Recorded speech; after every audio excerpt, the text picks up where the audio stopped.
Selamat siang untuk kita semua. Kami dari kelompok 2 akan mempresentasikan hasil diskusi kami tentang pohon merentang, pohon berakar, dan terminologi pada pohon berakar. Oke, baik, kita langsung saja ke materi yang pertama mengenai pohon merentang. Nah, misalkan G sama dengan VE adalah graf tak berarah terhubung yang bukan pohon, yang berarti di G terdapat beberapa sirkuit. Nah, graf G dapat diubah menjadi pohon merentang, di mana T sama dengan V1, E1 dengan cara memutuskan sirkuit dan menghilangkan beberapa sisi di dalam graf G tanpa mengurangi jumlah simpul yang ada.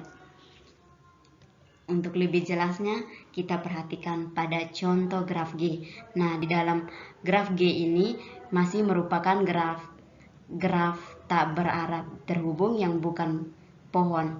Nah, untuk kita menentukan pohon merentang, kita memutuskan beberapa sirkuit yang ada di graf G dan menghilangkan beberapa sisi yang berada di dalam graf G juga, tanpa mengurangi jumlah simpul yang ada, sehingga kita memperoleh pohon merentangnya yaitu pada graf T1, T2, T3, dan T4.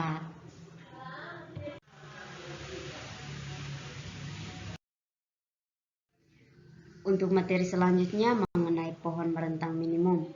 Nah, jika G adalah graf berbobot, maka bobot pohon merentang T dari G didefinisikan sebagai jumlah bobot semua di sisi T. Nah, pohon merentang minimum adalah pohon merentang dengan kemungkinan bobot terkecil dibanding pohon merentang lainnya dari suatu graf terhubung.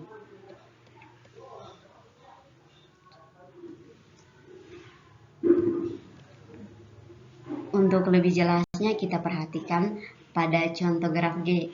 Nah, pada graf G itu merupakan graf berbobot yang masing-masing sisinya memiliki bobotnya masing-masing. Sehingga di graf G ini pertama itu kita menentukan pohon merentang yang berbobot. Jadi di graf G kita menghilangkan beberapa simpul. Minta maaf, kita menghilangkan beberapa sisi dan memutuskan beberapa sirkuit, sehingga kita memperoleh pohon merentang yang berbobot seperti graf T1, T2, T3, dan T4. Nah, dari graf G di sini kita mendapat jumlah bobotnya adalah 12, di mana kita hitungnya dari simpul A ke B, B ke C, C ke D, dan D kembali ke A. Sehingga kita memperoleh jumlah graf berbobot dari G itu adalah 12. Nah, untuk pohon merentang minimum berbobot yang pertama, kedua, ketiga, dan keempat, kita memperoleh pohon merentang minimum itu berada di graf T3 dengan jumlah bobotnya adalah 8.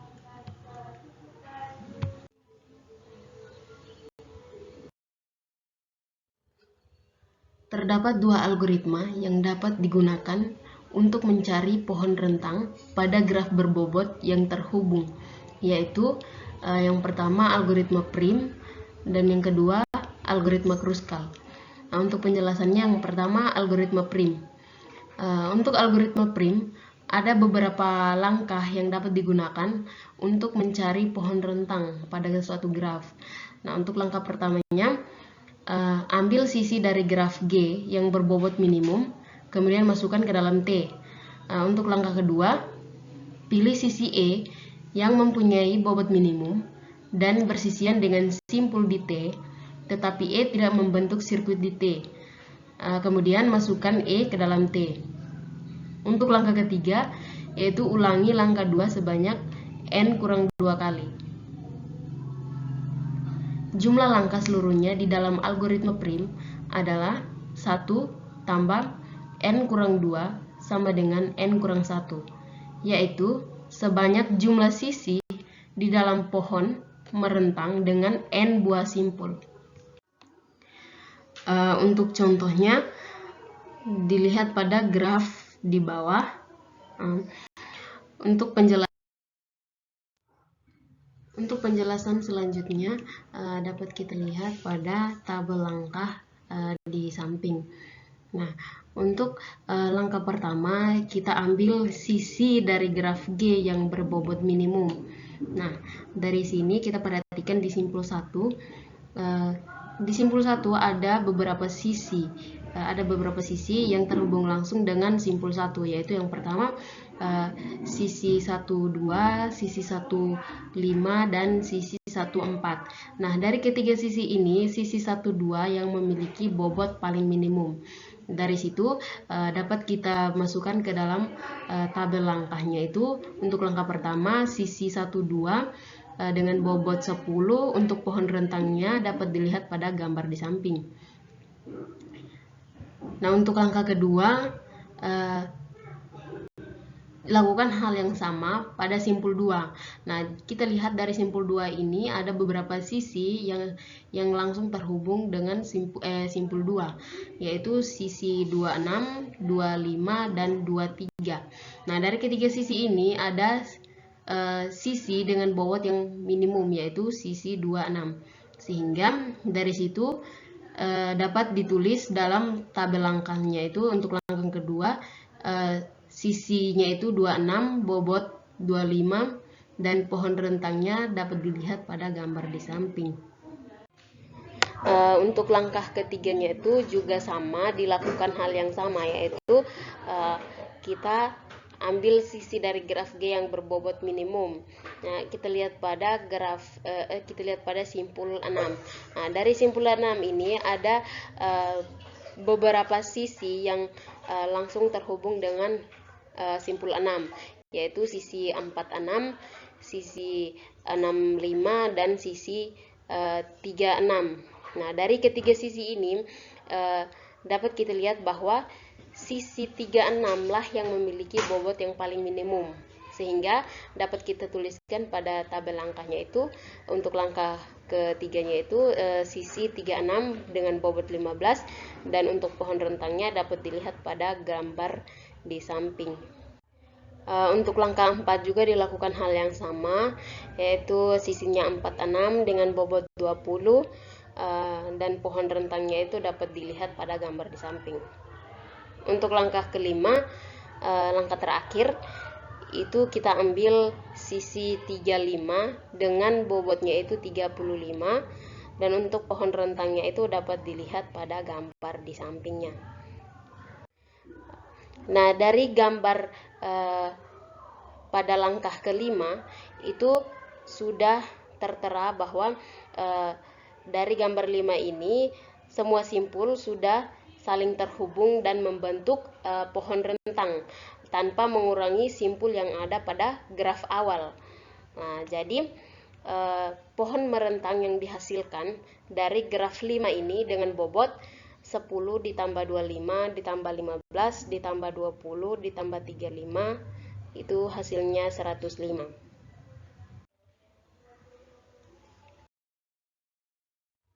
Untuk selanjutnya itu algoritma Kruskal.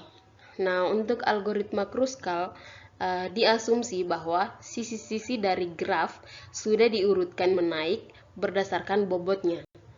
Nah, pada algoritma Kruskal juga terdapat beberapa langkah untuk menentukan pohon rentangnya. Nah, untuk langkah pertama itu T masih kosong, dan langkah kedua itu pilih sisi E dengan bobot minimum yang tidak membentuk sirkuit di T. Nah, kemudian masukkan E ke dalam T. Untuk langkah 3 itu ulangi langkah kedua sebanyak N kurang 1 kali. Untuk contohnya dapat dilihat pada graf di bawah. Untuk contohnya dapat dilihat pada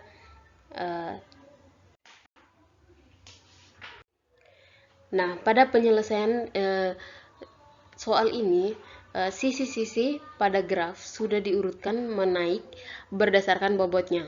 Nah, bisa kita lihat pada tabel di bawah itu sisinya itu sudah diurutkan berdasarkan bobotnya, yaitu 10, 15, 20, 25, 30 dan seterusnya. Untuk langkah penyelesaiannya itu dapat dilihat bahwa ada beberapa langkah yang dilakukan dalam algoritma ini. Kita lihat bahwa untuk langkah satunya itu T masih kosong. Nah, pada tabel langkahnya, untuk langkah awal atau langkah 0 itu sisi bobotnya itu masih kosong, masih 0 ya. Nah, untuk langkah pertamanya itu di sini diambil sisi 12. Kenapa sisi 12? Karena ini sudah diurutkan berdasarkan bobotnya. Jadi untuk langkah pertama sisinya itu 12 dengan bobot 10 dan pohon rentangnya itu dapat dilihat pada gambar di sampingnya. Nah, untuk langkah kedua itu sisinya itu 36 dengan bobot 15. Karena pada langkah pada algoritma Kruskal ini untuk langkah keduanya itu pilih sisi E dengan bobot minimum yang tidak membentuk sirkuit di T. Nah, untuk sisi 36 ini tidak membentuk sirkuit di T, sehingga dapat ditulis dalam langkah tabelnya. Nah, untuk pohon rentangnya itu gambarnya itu dapat dilihat pada slide. Nah, untuk langkah ketiga itu sisi 46 dengan bobot 20. Untuk pohon rentangnya itu dapat dilihat pada gambar di samping. Untuk langkah 4 dilakukan hal yang sama, yaitu diambil sisi 26 dengan bobot 25. Untuk pohon rentangnya itu dapat dilihat pada gambar di sampingnya.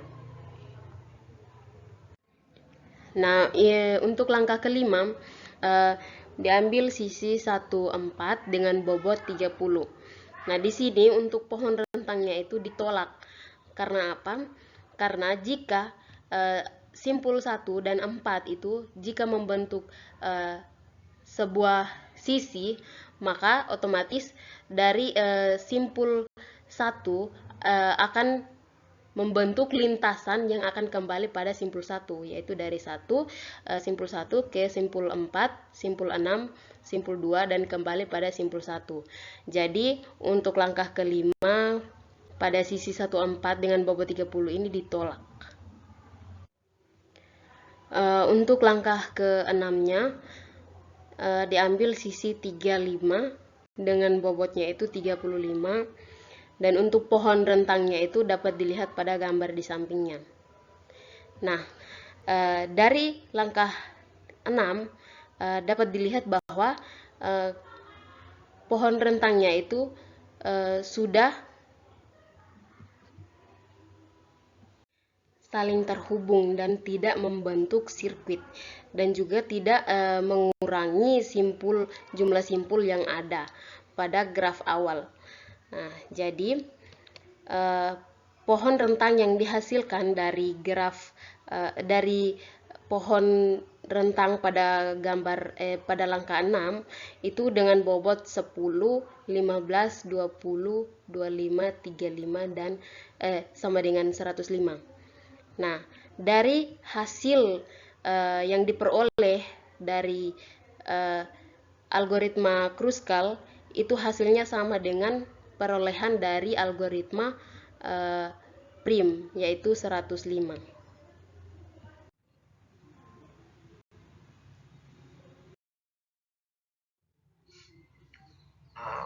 Baik, kita masuk pada bagian yang kelima, yaitu pohon berakar. Pohon berakar merupakan pohon yang sebuah simpulnya diperlakukan sebagai akar dan sisinya diberi arah menjauh dari akar. Dinamakan pohon berakar atau root tree. Seperti pada gambar graf di bawah ini merupakan pohon berakar di mana akarnya adalah A yang memiliki arah ke simpul-simpul lainnya. Contohnya seperti gambar yang di bawah ini,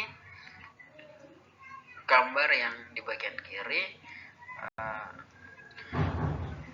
merupakan pohon biasa dan bukan pohon berakar. Sedangkan yang di sebelah kanan adalah pohon berakar. Ini kita ubah menjadi pohon berakar, di mana di sini kita jadikan yang pertama, kita jadikan B sebagai akar, menghasilkan pohon akar yang baru untuk pohon berakar. Kemudian yang satunya lagi kita jadikan E sebagai akar, maka menghasilkan pohon berakar yang lainnya.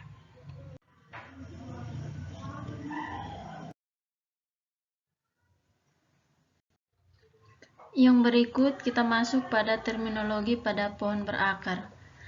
Terminologi pada pohon berakar itu sendiri terbagi menjadi beberapa bagian. Yang pertama, anak dan orang tua. Di sini kita perhatikan pada gambar pohon berakar yang ada.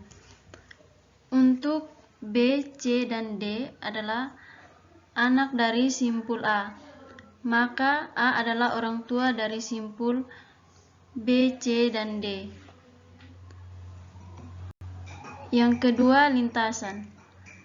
Lintasan dari A ke J adalah A, B, E, dan J. Panjang lintasan dari A ke J adalah 3. Yang ketiga, keturunan dan leluhur. Pada gambar pohon berakar, B adalah leluhur simpul H. Dengan demikian, H adalah keturunan dari B. Yang keempat, saudara kandung. Di sini F adalah saudara kandung dari E, tetapi G bukan saudara kandung dari E karena orang tua mereka berbeda. Itu semua terlihat jelas pada gambar pohon berakar yang ada di samping. Yang kelima, upah pohon. X adalah simpul di pohon T dengan X sebagai akarnya ialah T aksen sama dengan V aksen E aksen sedemikian sehingga V aksen mengandung X dan semua keturunannya. E aksen mengandung sisi-sisi dalam semua lintasan yang berasal dari X. Contohnya, di sini kita perhatikan pada gambar pohon berakar yang ada di sini. Simpul B adalah simpul akarnya dengan V aksen sama dengan anggota dari B, E, F, H, I, dan J. Dan untuk E aksen sama dengan anggota dari BE, BF, EH, EI, dan EJ.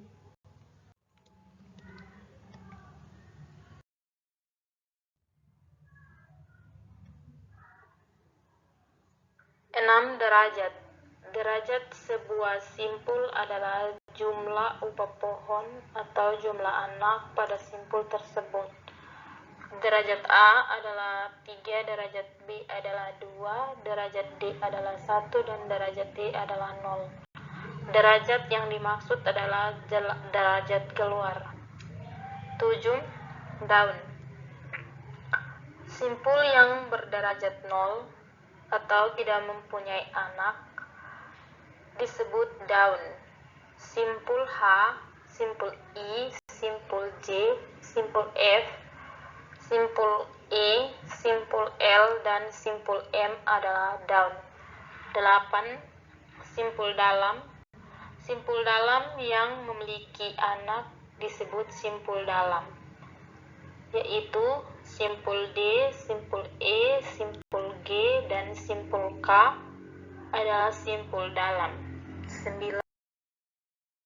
Aras atau tingkat. Pada aras atau tingkat ke-1 ada simpul 0. Pada tingkat ke-1 ada simpul B, simpul C, dan simpul D, dan seterusnya hingga simpul L dan M yang ada pada level atau tingkat keempat seperti pada gambar 10. Tingkat atau kedalaman aras atau tingkat maksimum dari suatu pohon disebut tinggi atau kedalaman pohon tersebut. Pohon di atas memiliki tinggi atau kedalaman maksimum 1.